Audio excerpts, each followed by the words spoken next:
What is going on, y'all? It is the Caveman back at it again with another video. Oh my god, the NFL is finally back. This is the week it returns.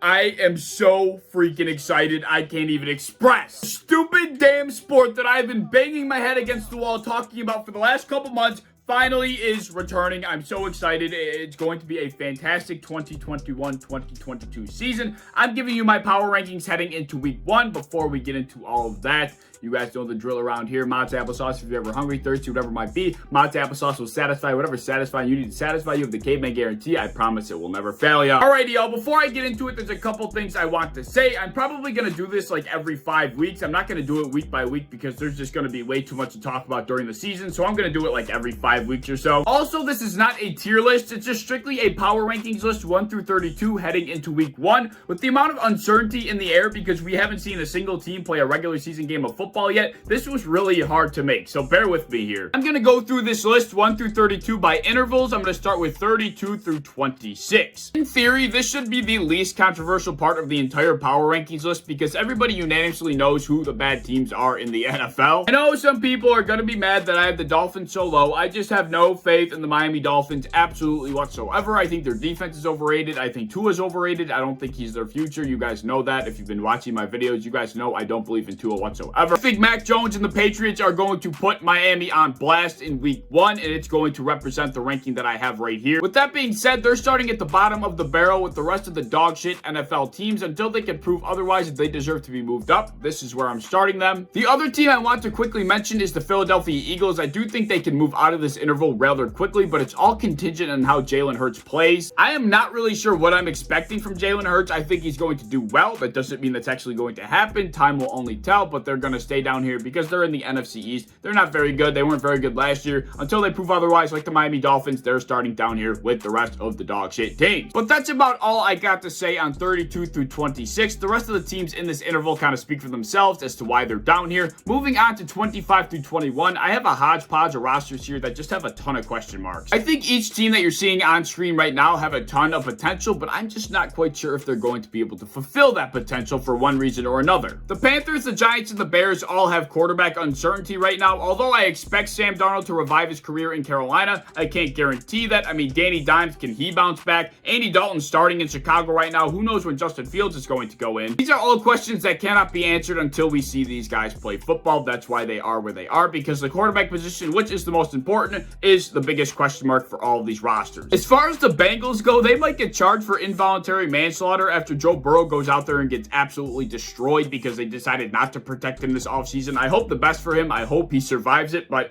I mean, it's just not looking good. I would be scared if I were him. I'm scared for him. And for the Raiders, I mean, they added some veteran pieces on defense. They kind of like just repainted their offensive line. They got rid of a bunch of guys, but then replaced them. I don't really know how to feel about them, but at the end of the day, they have John Gruden. He sucks. They suck. Moving on to 20 through 16, you might notice something that almost all of these rosters have in common. All of the teams here, beside for the Minnesota Vikings, have a very, very, very skeptical offense, but a pretty solid defense. We don't know how their offense is going to perform, but we all know that these defenses are going to go out there and keep these teams in games. But like I said, that just does not go for the Minnesota Vikings. It's actually quite the opposite. The Minnesota Vikings offense could put up some points. Last year, their defense struggled. They did improve on the defensive side of the ball. They are now healthy. I'm expecting some bigger things from the Vikings. I expect them to move up this power rankings list as the season moves forward. But the Steelers, the football team, the Patriots, and the Broncos all have some quarterback question marks. The difference between the teams in this interval and the teams in the last is, like I said, they have solidified defenses to keep them afloat. Which version of Big Ben Roethlisberger are we going to get at this point in his career? How is Ryan Fitzpatrick going to fare with one of the best offenses he's ever played with? I mean, the Patriots are starting a rookie in Mac Jones after they cut Cam Newton, and the Broncos are starting Teddy Bridgewater when they should be starting Drew Lock. So I have no faith in them.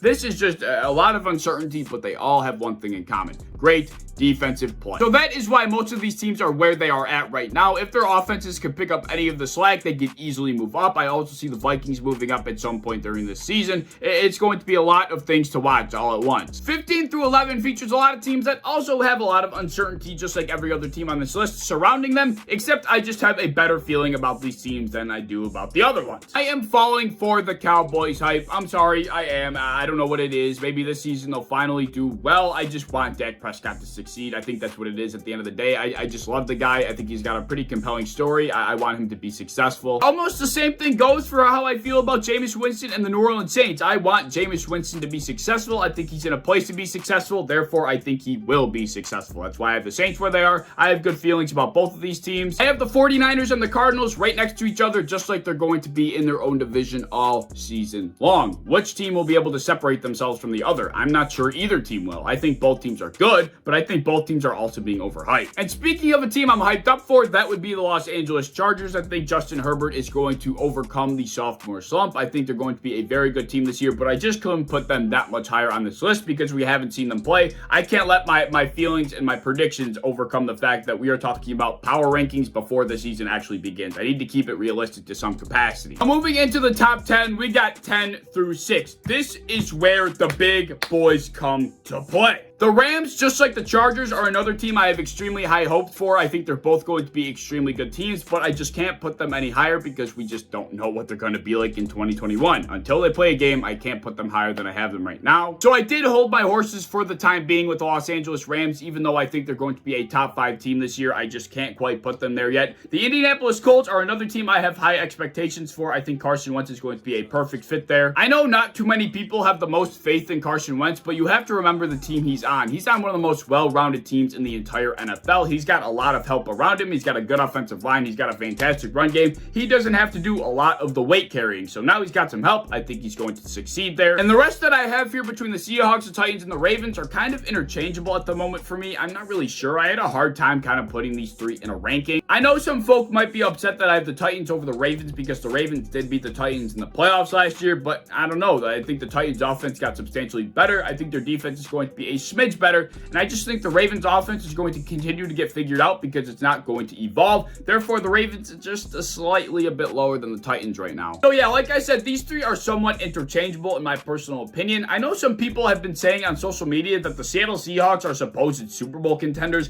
That's not the case, nor will it ever be this season whatsoever. So I just wanted to clear up any confusion surrounding the Seattle Seahawks. They are not Super Bowl contenders. They will be lucky to make the NFC Championship at best. I mean, they're a good team, but they're not quite that good. That's why I have them where they're at. Moving into 1 through 5, this is where we separate the men from the boys. This is where we separate the kids from the adults. This is like going to your local fair, right? And they have the kiddie rides outside, and then they got the beer tent for the adults on the other side. We're moving into the beer tent. All the rest was for the kiddie rides. We're in the big boy tent now. Of course, I have to put the 2 Super Bowl teams at 1 and 2. I mean, it only makes sense, right? You put the best team that won the Super Bowl last year, considering they just brought back their whole roster, at number 1, the team that lost at number 2, and then you put the 2 conference finalists right up behind them. I think the Bills would have beaten the Packers last year. I think that would be the case this year as well. That's why I have them at 3 over the Packers. But 5 is the major outlier here, right? We have the 4 top teams from last season in the top 5, right? But the 5th team, they can't be included in that conversation. This is the outlier, like I mentioned. Why do I have the Cleveland Browns at 5? I put the Browns here because they have a unique combination of potential and proven capabilities, right? They proved what they were made of last year, but they only improved throughout the offseason, and their potential, their ceiling only skyrocketed, and I think they have the proven capability to prove that they could once again meet their full potential. That is why I have the Cleveland Browns at number 5. I think the Cleveland Browns, with the addition of Jadeveon Clowney and JOK in the draft, I mean, this team is going to be dangerous. If Baker Mayfield, it's all contingent on Baker Mayfield. If he's able to continue that momentum that he had ending last season, if he's able to bring it into 2021,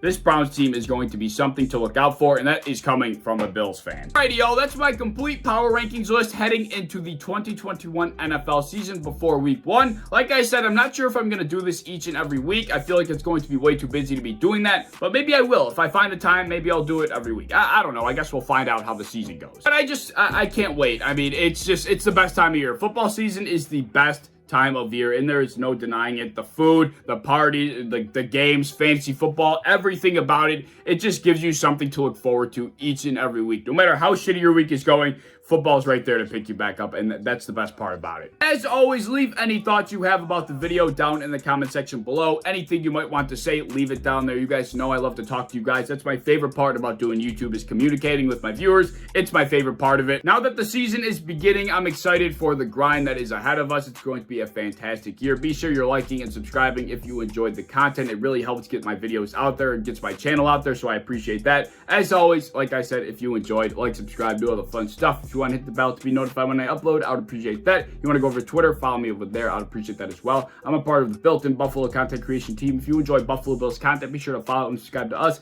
on any social medias you might have, and I hope to see you in the next one. Peace.